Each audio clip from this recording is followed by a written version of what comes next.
நாடாளுமன்ற மக்களவையில் உறுப்பினர்களின் எண்ணிக்கையை 850ஆக உயர்த்த மத்திய அரசு முடிவெடுத்துள்ளது. நாடாளுமன்ற மக்களவையில் எம்பிக்களின் எண்ணிக்கை கடந்த 1971 மக்கள் தொகை கணக்கெடுப்பின் அடிப்படையில் நிர்ணயிக்கப்பட்டது. இந்நிலையில் மக்கள் தொகையில் ஏற்பட்டுள்ள மாற்றங்களை கருத்தில் கொண்டு தொகுதிகளை மீண்டும் மறுசீரமைக்க மத்திய அரசு திட்டமிட்டுள்ளது. அதற்கேற்ற வகையில் தொகுதி மறுவரையறை மசோதாவை நாடாளுமன்றத்தில் அறிமுகப்படுத்த உள்ளது. தற்போதைய மக்களவையில் அதிகபட்சம் 550 உறுப்பினர்கள் நியமிக்கப்படலாம் என்ற நிலையில் 543 உறுப்பினர்களை தெரிவு செய்யவே தேர்தல் நடைபெற்று வருகிறது. புதிய தொகுதி மறுசீரமைப்பு மசோதாவின்படி மக்களவை உறுப்பினர்களின் எண்ணிக்கை 850ஆக உயர்த்தப்பட உள்ளது. இதில் யூனியன் பிரதேசங்களின் 35 தொகுதிகளும் அடக்கம். மகளிர் இடஒதுக்கீட்டை முன்கூட்டியே, அதாவது 2029 மக்களவை தேர்தலிலேயே அமல்படுத்த மத்திய அரசு முடிவெடுத்துள்ள நிலையில் அதை விரைவுபடுத்தும் வகையில் தொகுதி மறுவரையறை மசோதாவுடன் மகளிர் இடஒதுக்கீடு சட்டத்திருத்த மசோதாவும் நாடாளுமன்றத்தில் அறிமுகம் செய்யப்பட உள்ளது. இதன்படி தொகுதி மறுவரையறையில் மகளிருக்கு சுமார் 280 இடங்கள் ஒதுக்கீடு செய்யப்பட உள்ளன. இந்த மசோதாக்களை நிறைவேற்ற 16 முதல் 18ஆம் தேதி வரை நாடாளுமன்ற சிறப்பு கூட்டத்தொடர் நடைபெற உள்ளது. வரும் நாடாளுமன்ற சிறப்பு கூட்டத்தொடரில் மகளிர் இடஒதுக்கீடு சட்டத்திருத்த மசோதா நிறைவேற்றப்பட்டு 2029ஆம் ஆண்டில் அமல்படுத்தினால் இந்திய ஜனநாயகம் மேலும் வலுப்பெறும் என பிரதமர் நரேந்திர மோடி கூறியுள்ளார். மகளிர் இடஒதுக்கீடு மசோதா 2027ஆம் ஆண்டில் மக்கள் தொகை கணக்கெடுப்பு முடிவுகளுக்கு பிறகு அமலாகும் என்பதால் 2029ஆம் ஆண்டிலேயே 2011ஆம் ஆண்டு மக்கள் தொகை கணக்கெடுப்பு அடிப்படையில் அமல் செய்ய மத்திய அரசு முடிவு செய்துள்ளது. அதற்காக ஏற்கனவே நிறைவேறிய சட்டங்களை திருத்தி மசோதாவை நிறைவேற்ற நாடாளுமன்ற சிறப்பு கூட்டத்தொடர் வியாழக்கிழமை தொடங்குகிறது. இதில் உத்தராகண்ட் தலைநகர் டேராடூனில் நடைபெற்ற மகளிர் மாநாட்டில் பேசிய பிரதமர் மோடி இந்த மசோதாவை நிறைவேற்ற அனைத்து கட்சிகளும் ஒத்துழைக்க வேண்டும் என கேட்டுக் கொண்டுள்ளார். दशकों के इंतजार के बाद संसद ने नारी शक्ति वंदन अधिनियम पारित किया था. इससे विधानसभा और लोकसभा में महिलाओं के लिए 33% आरक्षण तय हो गया. தொடர்ந்து பேசிய பிரதமர் மோடி எக்ஸ் தளத்தில் தான் பதிவிட்டுள்ள மகளிருக்கான கடிதத்தை குறிப்பிட்டு அதில் தேசத்தில் உள்ள மகளிரை இம்மகத்தான திட்டத்தில் பங்கேற்க அழைப்பு விடுத்ததை சுட்டிக்காட்டினார். தொகுதி மறுவரையறையால் தமிழ்நாடு பாதிக்கப்படும் பட்சத்தில் 50-60களில் பார்த்த பழைய திமுகவை இந்தியா மீண்டும் பார்க்க வேண்டியிருக்கும் என்று முதலமைச்சர் மு.க.ஸ்டாலின் பகிரங்கமாக மிரட்டல் விடுத்துள்ளார். தொகுதி மறுவரையறை தொடர்பாக விவாதிக்க நாடாளுமன்றத்தின் சிறப்பு கூட்டம் கூட்டப்பட்டுள்ளது. இது தொடர்பாக வீடியோ வெளியிட்டுள்ள முதலமைச்சர் ஸ்டாலின், தேர்தல் பரப்புரையில் எதிர்க்கட்சிகள் தீவிரமாக இருக்கும் நிலையில் நாடாளுமன்ற கூட்டத்தை கூட்டியிருப்பதற்கு கடும் கண்டனம் தெரிவித்துள்ளார். தமிழ்நாட்டை பாதிக்கிற மாதிரியோ வட மாநிலங்களுக்கு அரசியல் வலிமையை மேலும் வாரி வழங்குற மாதிரியோ ஏதாவது நடந்தால் தமிழ்நாட்டில் இருக்க நாங்கள்லாம் பார்த்துட்டு சும்மா இருக்க மாட்டோம். தமிழ்நாடு ஸ்தம்பிக்கும். தமிழ்நாடு தனது எதிர்ப்பை கடுமையாக காட்டும். ஒவ்வொரு குடும்பமும் தெருவில் வந்து உட்காருவோம். மத்திய அரசு அவசரமாக தொகுதி மறுவரையறை செய்வது அப்பட்டமான ஜனநாயக விரோத செயல் என்று தெரிவித்துள்ள முதலமைச்சர், தென் மாநில மக்கள் பெரும் அச்சத்தில் இருப்பதாகவும் கவலை தெரிவித்துள்ளார். திமுக மட்டுமல்ல, எந்த கட்சியோடவும் எந்த மாநிலத்தோடவும் எந்த ஆலோசனை நடத்தாமல் அவங்க இஷ்டத்துக்கு பண்ண பார்க்குறாங்க. நேற்று மரியாதைக்குரிய அம்மையார் சோனியா காந்தி அவர்களும் நாம் கேட்குற அதே கேள்விகளை கேட்டிருக்கிறாங்க. பிரதான எதிர்க்கட்சியான காங்கிரஸ் உள்ளிட்ட யாருக்குமே பதில் இல்லை. இப்படி அவசரமாக தொகுதி மறுசீரமைப்பை அமல்படுத்த நினைப்பது மக்கள் விரோத செயல் என்றும் முதலமைச்சர் ஸ்டாலின் சாடியுள்ளார். நாடாளுமன்ற கூட்டத்தொடரை கூட்டியதற்கு தோல்வி பயத்தால் முதலமைச்சர் மு.க.ஸ்டாலின் எதிர்ப்பு தெரிவிப்பதாக அதிமுக பொதுச் செயலாளர் எடப்பாடி பழனிசாமி விமர்சித்துள்ளார். திண்டுக்கல் தனியார் ஹோட்டலில் செய்தியாளர்களை சந்தித்த அவர், பெண்களுக்கான 33% இடஒதுக்கீடு மசோதா நிறைவேறுவது முதலமைச்சருக்கு பிடிக்கவில்லை என கூறினார். பல ஆண்டுகளாக எதிர்பார்த்தது இன்றைக்கு அது நிறைவேறுகின்ற ஒரு சூழ்நிலை. இது அவரால் ஜீரணிக்க முடியல. அதனால் இப்படிப்பட்ட கருத்தை இன்றைய தினம் இந்த நம்முடைய ஊடகத்தின் வாயிலாக வெளிப்படுத்தி இருக்குது. ஆக தேர்தலுடைய பயத்தில் தோல்வியில் இப்படி கருத்தை குறிப்பிட்டிருக்கார். தொகுதி மறுவரையறை மக்கள் தொகை அடிப்படையில் நடைபெறவில்லை என பாஜக மாநில முன்னாள் தலைவர் அண்ணாமலை கூறினார். யாருக்கும் எதிரானது இல்லை. மக்கள் தொகை அடிப்படையில் நாம இடஒதுக்கீடு செஞ்சிருந்தோம்னா 39 தமிழகத்தினுடைய எம்பிக்கள் எண்ணிக்கை 31க்கு வந்திருக்கும். 8 நாம் இழந்திருப்போம். அதற்கெல்லாம் மதிப்பளித்து தான் மத்திய அரசு மக்கள் தொகை அடிப்படையில் நாங்கள் செய்யல. நாங்க ஓவராலா இந்த பையை இன்க்ரீஸ் பண்றோம். ஓவராலா 543 அதிகப்படுத்துகின்றோம். அதிகப்படுத்திய பின்பு அதுல 1/3 கொடுக்கிறோம். நாடாளுமன்ற தொகுதி மறுவரையறை குறித்த முதலமைச்சரின் கருத்துக்கள் ஏற்புடையதல்ல என்று அண்ணாமலை கூறினார். சட்டமன்ற தேர்தலில் திமுகவை மிரட்டி காங்கிரஸ் சீட்டுகளை வாங்கியதாக நாம் தமிழர் கட்சி ஒருங்கிணைப்பாளர் சீமான் தெரிவித்துள்ளார். சிவகங்கை தொகுதி நாம் தமிழர் கட்சி வேட்பாளர் இந்துஜா ரமேஷை ஆதரித்து அக்கட்சியில் தலைமை ஒருங்கிணைப்பாளர் சீமான் பரப்புரை மேற்கொண்டார். ஆளுங்கட்சி 22 கட்சியை கூட்டு சேர்த்துக்கிறது அது இந்த திமுக பத்தாக்குறைக்கு இந்த தேவையற்ற தொங்கு சத காங்கிரஸ் தூக்கி சுமக்குது. அவன் மிரட்டி கூட 3 சீட்டு வாங்கிட்டு போறேன். ஒத்த ஓட்டு கிடையாது. தனிச்சா நின்னா 304 ஓட்டு கூட ஒரு தொகுதி வாங்க மாட்டான். அதனைத் தொடர்ந்து பரமக்குடியில் வேட்பாளர் எழில் இளவரசி, முதுகுளத்தூரில் வேட்பாளர் சந்திரபிரபா ஆகியோரை ஆதரித்து பரப்புரையில் ஈடுபட்ட சீமான் ராமநாதபுரத்தில் முத்துகேசவனுக்கு ஆதரவாக வாக்கு சேகரித்தார். காங்கிரஸ் பிஜேபி ஏத்துரும் திமுக நிதி ஆய்வு கூட்டத்துக்கு 3 வருஷம் போல ஈடினாரு ஓடி வர மோடின்னு போனார் உங்க ஸ்டாலின். மண்புழு கூட வாழ்க்கைக்கு உதவும், சாதியும் மதமும் இதற்கும் உதவாது என கூறினார்.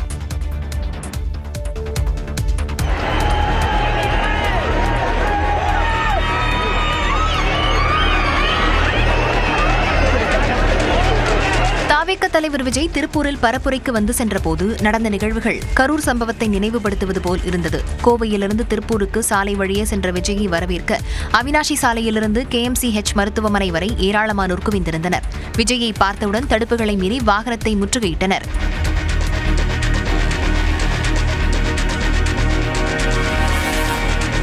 நீலாம்பூரில் வாகனத்திலிருந்து மேலே வந்த விஜய் பொதுமக்களின் வரவேற்பை ஏற்றுக்கொண்டார். கோவை கனியூர் சுங்கச்சாவடி முன்பாக ஆயிரக்கணக்கான தொண்டர்கள் குவிந்த நிலையில் சோதனைச் சாவடிகளின் மீதும் ஏறினர்.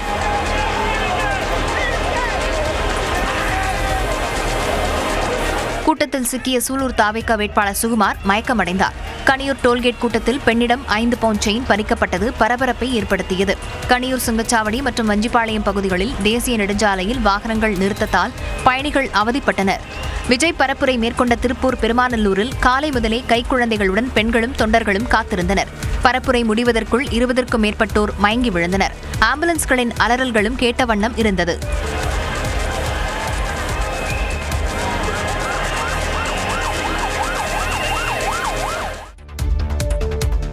சிறு விவசாயிகள் வாங்கிய கூட்டுறவு வேளாண் கடன் தள்ளுபடி செய்யப்படும் என்றும் ஆண்டுக்கு 10,000 ரூபாய் ஆதரவு தொகை வழங்கப்படும் என்றும் தாவேக தலைவர் விஜய் அறிவித்தார்.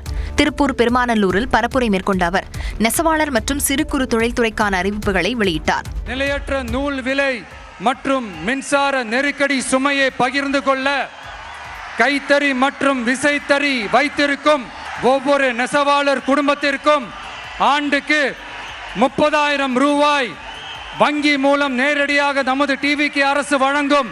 குறு சிறு மற்றும் நடுத்தர நிறுவனங்களுக்கான MSMEs இந்த பீக் ஹவர்ஸ் மின் கட்டணத்தை நமது டிவிக்கு அரசு நிறுத்தி வைக்கும். தொடர்ந்து பேசிய விஜய் விவசாயிகளுக்கான அறிவிப்புகளை வெளியிட்டார். 5 ஏக்கருக்கு குறைவான நிலமுள்ள விவசாயிகளுக்கு வேளாண் கூட்டுறவு சங்கங்களில் வாங்கிய பயிர்க்கடன் முழுமையாக தள்ளுபடி செய்யப்படும். 5 ஏக்கருக்கு மேல் உள்ள விவசாயிகளுக்கு 50% தள்ளுபடி செய்யப்படும். அடுத்தது குறைந்தபட்ச ஆதரவு விலைக்கு MSP சட்டப்பூர்வ உத்தரவாதம் வழங்கப்படும். பின்னர் விஜய் குல்லாவுடன் விசில் ஊதி வாக்கு சேகரித்தார். அவருக்கு வேலும் வாளும் பரிசளிக்கப்பட்டன. வியாழனன்று தாவேக தேர்தல் அறிக்கை வெளியிடப்படும் என்றும் விஜய் தெரிவித்தார். இதைத் தொடர்ந்து நடைபெறவிருந்த ரோட் ஷோவை நெரிசல் காரணமாக ரத்து செய்தார். தைப்பூசம் மாநில விழாவாக அறிவிக்கப்படும் என பாஜக வாக்குறுதி அளித்திருக்கிறது. தமிழ்நாட்டில் தேசிய ஜனநாயக கூட்டணி ஆட்சிக்கு வந்தால் திருப்பரங்குன்றம் மலை உச்சியில் தீபத்தூணில் தீபம் ஏற்றக்கூடிய பாரம்பரியத்தை பாதுகாப்போம் என்று பாஜக வாக்குறுதி அளித்துள்ளது. தமிழ்நாடு சட்டமன்ற தேர்தலை ஒட்டி பாஜகவின் வாக்குறுதிகளை சென்னையில் உள்ள நட்சத்திர விடுதியில் அந்த கட்சியின் முன்னாள் தேசிய தலைவர் JP நட்டா வெளியிட்டார். அதில் முருகப்பெருமானின் பெருமையை போற்றக்கூடிய வகையில் தைப்பூச திருநாள் மாநில விழாவாக அறிவிக்கப்படும் என்று வாக்குறுதி அளிக்கப்பட்டுள்ளது. மேலும் கார்த்திகை தீபத்தன்று திருப்பரங்குன்றம் மலை உச்சியில் தீபத்தூணில் தீபம் ஏற்றும் பாரம்பரியத்தை பாதுகாப்போம் என்று கூறப்பட்டுள்ளது. ஒவ்வொரு மாவட்டத்திலும் அதிக பக்தர்கள் கூடக்கூடிய கோவில்களில் நாள் ஒன்றுக்கு 2 மணி நேரம் உள்ளூர் மக்களுக்கான பிரத்யேக தரிசன நேரம் ஒதுக்கப்படும் என்று பாஜக வாக்குறுதி அளித்துள்ளது. வேலையின்மை காரணமாக தவணை செலுத்தாதவர்களின் கல்விக் கடன்கள் தள்ளுபடி செய்யப்படும் என்று பாஜகவின் தேர்தல் வாக்குறுதியில் குறிப்பிடப்பட்டுள்ளது. அது மட்டுமின்றி அதிமுக அறிவித்திருக்கூடிய வாக்குறுதிகளான குடும்பத் தலைவர்களுக்கு மாதந்தோறும் 2,000 ரூபாய், ஒவ்வொரு குடும்பத்திற்கும் ஒருமுறை 10,000 ரூபாய் நிதியுதவி உள்ளிட்டவை வழிமொழியப்பட்டுள்ளன. இதேபோன்று ஆண்டுக்கு 3 சிலிண்டர்கள் இலவசமாக வழங்கப்படும் என்று அதிமுக அறிவித்த நிலையில் அவற்றை பொங்கல், தமிழ் புத்தாண்டு, தீபாவளி உள்ளிட்ட பண்டிகை காலத்தில் வழங்குவோம் என்று பாஜக குறிப்பிட்டுள்ளது. மேலும் மதுரை எய்ம்ஸ் மருத்துவமனை கட்டுமான பணிகளை விரைந்து முடிப்போம் என்று வாக்குறுதி அளித்துள்ள பாஜக மதுரை மற்றும் கோவை மெட்ரோ ரயில் குறித்து எந்தவிதமான உத்தரவாதத்தையும் அளிக்கவில்லை. தமிழ்நாட்டில் வரும் தேர்தலில் குடும்ப ஆட்சியை வீட்டுக்கு அனுப்பப் போவதாக பாஜக முன்னாள் தேசிய தலைவர் ஜே.பி. நட்டா தெரிவித்தார். பாஜகவின் தேர்தல் வாக்குறுதிகளை வெளியிட்ட போது பேசிய ஜே.பி. நட்டா ஊழல் செய்த அமைச்சர்களை முதலமைச்சர் மு.க.ஸ்டாலின் பாதுகாப்பதாக குற்றம் சாட்டினார். If I talk about Senthil Balaji, cash for jobs scam. If I talk about Ramchandran, disappropriation assets. If I talk about K.N. Nehru, tender scams. If I talk about Jagat Raksham, the coal scam, and Velu for bitumen scam.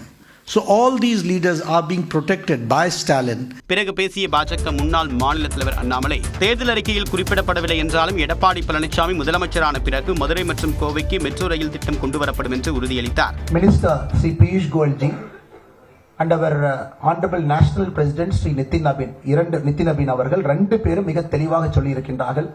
தமிழகத்தில் metro கோயம்புத்தூருக்கும் மதுரைக்கும் நிச்சயமாக வரும் என்பதை தமிழக மக்களுக்கு நாங்கள் உறுதி கொடுத்திருக்கின்றோம். அண்ணன் எடப்பாடி பழனிசாமி அவர்கள் முதலமைச்சராக பொறுப்பேற்ற பிறகு இதை நாங்கள் உறுதிப்படுத்தியிருக்கின்றோம். இந்நிகழ்வில் பாஜகவின் பரப்புரை பாடலையும் மத்திய அமைச்சர் ஜே.பி. நட்டா வெளியிட்டார்.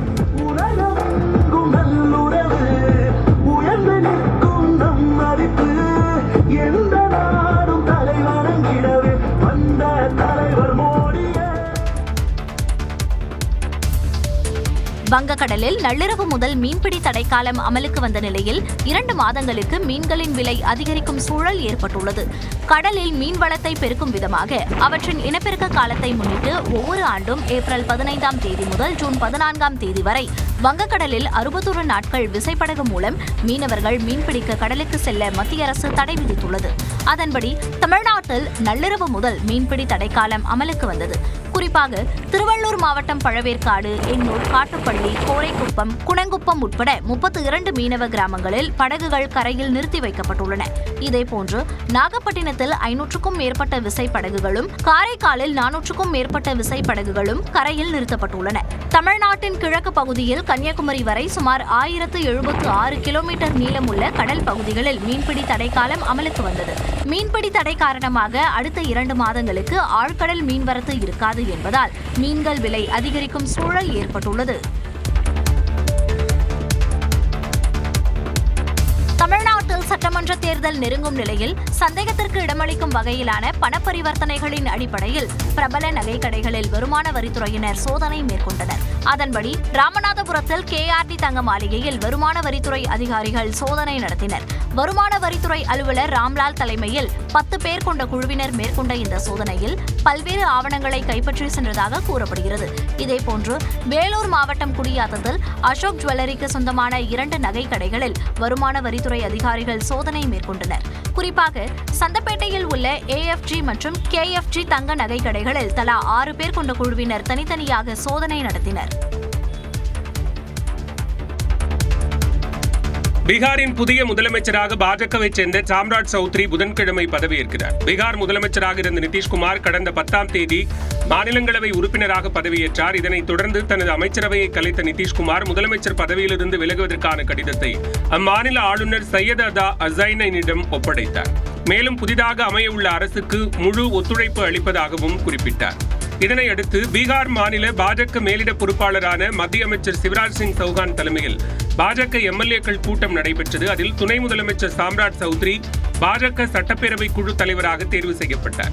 இதன் மூலம் பீகாரின் புதிய முதலமைச்சராக சாம்ராஜ் சௌத்ரி தேர்வு செய்யப்பட்டார். भारतीय जनता पार्टी ने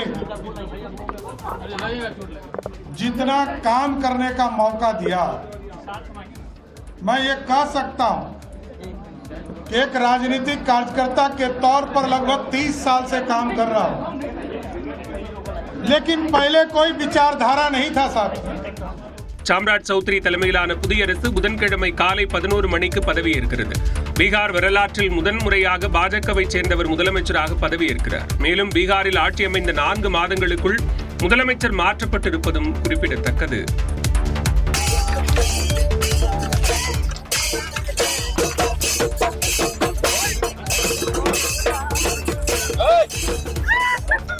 அறுவடை திருவிழாவையொட்டி விவசாயிகள் கால்நடைகளை குளிப்பாட்டி அதனுடன் உற்சாகமாக விளையாடிய காட்சிதான் இது. வடகிழக்கு மாநிலமான அசாமில் விவசாயிகளின் அறுவடை திருவிழாவான பிஹு பண்டிகை கோலாகலமாக கொண்டாடப்பட்டது. லக்ஷ்மிபூர், கோலாகட், சிவசாகர் உள்ளிட்ட இடங்களில் விவசாயிகள் தங்கள் கால்நடைகளை ஆற்றில் குளிப்பாட்டி அதனுடன் உற்சாகமாக விளையாடி அதற்கு படையலிட்டனர்.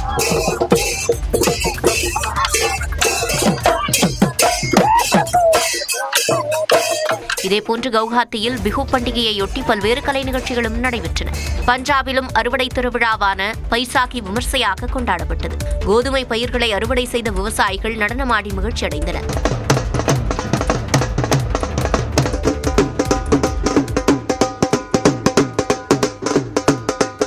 பஞ்சாபி நாட்காட்டியின்படி புதிய ஆண்டின் தொடக்கமாக கருதப்படுவதால் வீடுகள் மற்றும் குருத்வாராக்களில் சிறப்பு வழிபாடுகளும் நடைபெற்றன. பீகார் முதலமைச்சராக பாஜகவைச் சேர்ந்த சாம்ராஜ் சௌத்ரி பதவியேற்க உள்ள நிலையில் இந்தியாவில் 64% மக்கள் அக்கட்சியின் ஆளுகைக்கு கீழ் வந்துள்ளனர். பீகாரில் ஐக்கிய ஜனதா தளத்துடன் கூட்டணி அமைத்து சட்டப்பேரவைத் தேர்தலை எதிர்கொண்ட பாஜக கணிசமான இடங்களில் வென்றது. இந்நிலையில் பீகார் முதலமைச்சராக பொறுப்பேற்ற நிதிஷ்குமார் எம்பியாக பதவியேற்றதால் முதலமைச்சர் பதவியை ராஜினாமா செய்தார். இதனால் முதல் முறையாக பீகாரில் பாஜக முதலமைச்சராக சாம்ராஜ் சௌத்ரி பொறுப்பேற்கிறார். பீகாரை தவிர உத்தரப்பிரதேசத்தில் யோகி ஆதித்யநாத் தலைமையிலும், குஜராத்தில் பூபேந்திர பட்டேல் தலைமையிலும், மத்திய பிரதேசத்தில் மோகன் யாதவ் தலைமையிலும், மகாராஷ்டிராவில் பட்னவிஸ் தலைமையிலும் பாஜக ஆட்சி புரிந்து வருகிறது. மேலும் டெல்லியில் ரேகா குப்தா தலைமையிலும், கோவாவில் பிரமோத் சாவந்த் தலைமையிலும், ஹரியானாவில் நயப் சைனி தலைமையிலும் பாஜக ஆட்சி நடைபெற்று வருகிறது. மேலும் மத்திய பிரதேசத்தின் ராஜஸ்தானில் பஜன்லால் சர்மாவும், ஒடிசாவின் மோகன் மாஞ்சியும், அசாமில் ஹிமந்த பிஸ்வாவும் பாஜக முதலமைச்சராக உள்ளனர். இது தவிர திரிபுரா, அருணாச்சல பிரதேசம், மணிப்பூர் மாநிலங்களிலும் பாஜகவை சேர்ந்தவர்களே முதலமைச்சர்களாக உள்ளனர். நாட்டில் உள்ள மக்கள் தொகையில் 64% பேர் பாஜக ஆளும் மாநிலங்களில் வசிக்கின்றனர். ஐபிஎல் தொடரில் சென்னை சேப்பாக்கம் மைதானத்தில் நடைபெற்ற போட்டியில் சிஎஸ்கே அணி 32 ரன்கள் வித்தியாசத்தில் வெற்றி பெற்றது. கொல்கத்தா அணி கேப்டன் ரஹானே டாஸ் வென்று பந்துவீச்சை தேர்வு செய்த நிலையில் சென்னை அணியின் கேப்டன் ருதுராஜ் 7 ரன்களில் வெளியேறினார். மாத்ரே 38 ரன்களிலும், பிரவீஸ் 41 ரன்களிலும் வெளியேறினர். சஞ்சு சாம்சன் அதிகபட்சமாக 48 ரன்கள் எடுத்த நிலையில் சென்னை அணி 20 ஓவர்களில் 5 விக்கெட் இழப்புக்கு 192 ரன்கள் சேர்த்தது. கொல்கத்தா வீரர் கார்த்தி தியாகி 2 விக்கெட்டுகளை வீழ்த்தினார். இதையடுத்து விளையாடிய கொல்கத்தா அணி சென்னை அணியின் பந்துவீச்சை சமாளிக்க முடியாமல் அடுத்தடுத்து விக்கெட்டுகளை பறிகொடுத்தது. அந்த அணி 20 ஓவர்களில் 7 விக்கெட் இழப்புக்கு 160 ரன்கள் மட்டுமே எடுத்து தோல்வியடைந்தது. சென்னை அணியின் சுழற்பந்து வீச்சாளர் நூர் அகமது 21 ரன்கள் மட்டுமே விட்டுக் கொடுத்து 3 விக்கெட்டுகளை வீழ்த்தினார். ஆக்சுவலி பேட்டிங் நான் கொஞ்சம் டிசப்பாயிண்டடாக இருந்தேன். 200 வரலன்னு. போலிங் அப்புறம் ஃபீலிங்ஸ் செம்மையாக இருந்தது. இவ்வளோ நிறைய பேர் சொல்கிறாங்கல்ல 6 ஸ்டார் சொல்கிறீங்க. இந்த ஸ்டார் எல்லாம் அழிச்சிட்டு பெரிய ஸ்டார் அதில் 6 போட்டுருவோம். அதுதான் சிங்கிள் ஸ்டார் நம்மளது பெரிய ஸ்டார் 6. நல்லா தான் போச்சு. கேகேஆர் ஜெயிக்கலை. அதுவும் சிஎஸ்கே 2 மேட்ச் ஜெயிச்சிருச்சு. 3 மேட்ச் பார்க்க வந்த சேர்ப்பாங்கள 2 மேட்ச் ஜெயிச்சிருச்சு. இந்த வெற்றியின் மூலம் சென்னை அணி 4 புள்ளிகளுடன் புள்ளிகள் பட்டியலில் 8வது இடத்துக்கு முன்னேறியுள்ளது.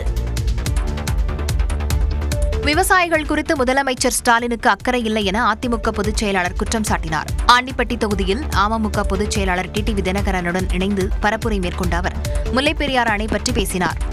இன்றைய முதலமைச்சர் இங்க இருக்கின்ற விவசாய மக்களுடைய பிரச்சனையை தீர்ப்பதற்காக கேரளா செல்லல. அங்க இருக்கின்ற முதலமைச்சரை பார்க்கல. பார்த்து பேசி இருந்தா நமக்கு இந்த அணையை பராமரிச்சு 142 152 அடி உச்ச நீதிமன்ற தீர்ப்பின்படி உயர்த்திருக்கலாம். செஞ்சாரா? கூட்டணி வேணும். அதன் மூலமா ஆட்சி பிடிக்கணும். குடும்பத்தில் இருக்கிறவங்க ஆட்சி அதிகாரத்துக்கு வர வேணும். இங்க இருக்கின்ற விவசாயிகள் எக்கேடு கெட்டு போனாலும் பரவாயில்ல. முன்னதாக பேசிய டிடிவி தினகரன் முதலமைச்சர் ஸ்டாலினை விமர்சித்தார்.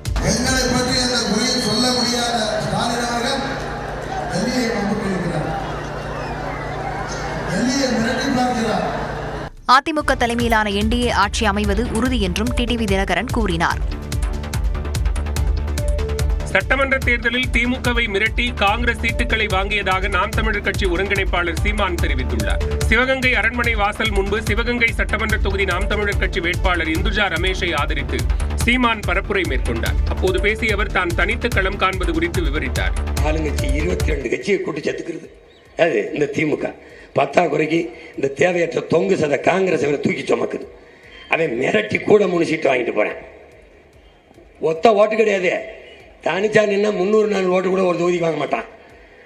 அவன் ஏதோ நான் தான் பெரிய அது கொம்பன் பேசிக்கிறாங்க. தொடர்ந்து செய்தியாளர்களை சந்தித்த சீமான் விஜயை விமர்சித்தார். தம்பிக்கு ஒரு ஆசை விருப்பம் இருக்கு முதலமைச்சர் ஆகணும்.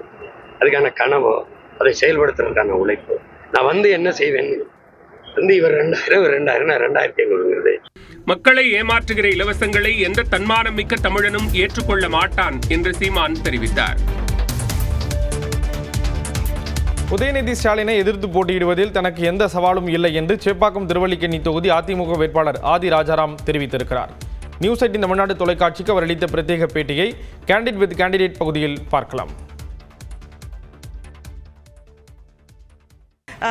முதலமைச்சர் மு க ஸ்டாலினை எதிர்த்து போட்டிட்டீங்க.